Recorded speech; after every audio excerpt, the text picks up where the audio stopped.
Hi friends and family members అందరికీ hi అండి. ఇప్పుడు మనము మిగిలిన అన్నం ఇది దీంతో ఈజీగా ఎలా లెమన్ రైస్ చేసేస్తామో చూద్దాం రండి. వెరీ ఈజీ అండి, ఇది చాలా ఈజీగా చేసుకోవచ్చు. చూద్దాం రండి. ఇప్పుడు చూడండి, అన్నంలో మనము ఉప్పు వేయము కదా, అందుకని లెమన్ జ్యూస్ దీంట్లో వేద్దాము.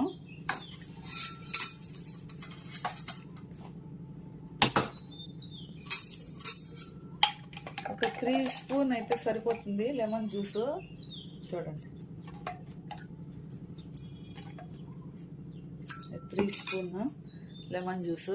ఇప్పుడు ఇందులో సాల్ట్ వేద్దాము, ఎందుకంటే అన్నంలో సాల్ట్ ఉండదు కదా, దీంట్లో వేద్దాము.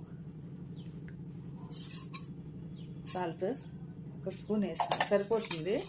ఇది బాగా ఈ జ్యూస్లో కరగబెట్టేద్దాం. మళ్ళీ మనం లెమన్ తక్కువైనా యాడ్ చేసుకోవచ్చు. సాల్ట్ కడిగేదానికి ఐడియా అండి, బాగా కరిగిపోతుంది సాల్ట్. మేమైతే అన్నంలో సాల్ట్ వేయము, కొంతమంది వేస్తారు సాల్ట్ అన్నంలో. ఇది బాగా ఒక 2 మినిట్స్ కరగబెట్టేద్దాము. ఈ లోపల పచ్చిమిరపకాయలు కట్ చేసుకున్నాం. చూడండి, సాల్ట్ అంతా బాగా కరిగిపోయింది. ఇప్పుడు మనము ఈ అన్నంలో వేసి కలిపేసుకున్నాము.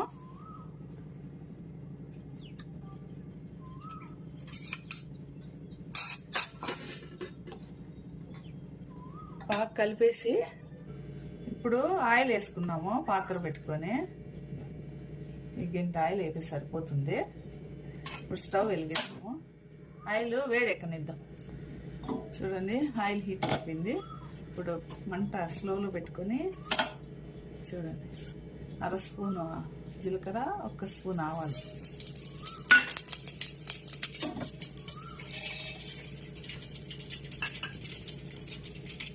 చిక్కుకున్న ఆవాలు, కరేపాకు వేసాను. ఇప్పుడు కట్ చేసిన అన్నీ నిలబెట్టుకోవాలని నాకు వేస్తాను. ఇప్పుడు కొంచెం చూడండి, పచ్చిమిర్చి బాగా వేగిపోయింది. ఇప్పుడు స్టవ్ ఆపేద్దాం. బాగా వేగిపోయినది. జీలకర్ర, ఆవాలు, కరేపాకు, కొత్తిమీర. స్టవ్ ఆపేసిన తర్వాత 1 స్పూను పసుపు పొడి వేసేద్దాం, ఎందుకంటే ముందే వేస్తే పసుపు పొడి మాడిపోతుంది, అందుకని స్టవ్ ఆపేసేద్దాము. ఇప్పుడు ఒక చిటికెడు ఇంగ వేద్దాం.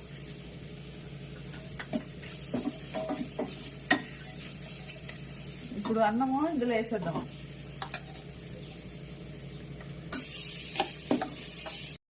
చూడండి ఫ్రెండ్స్, లెమన్ రైస్ రెడీ అయిపోయింది. రండి తినేద్దాము. Thank you for watching my channel. Video నచ్చినట్లయితే లైక్ చేయండి, షేర్ చేయండి, సబ్స్క్రైబ్ చేసుకోండి. Bye bye.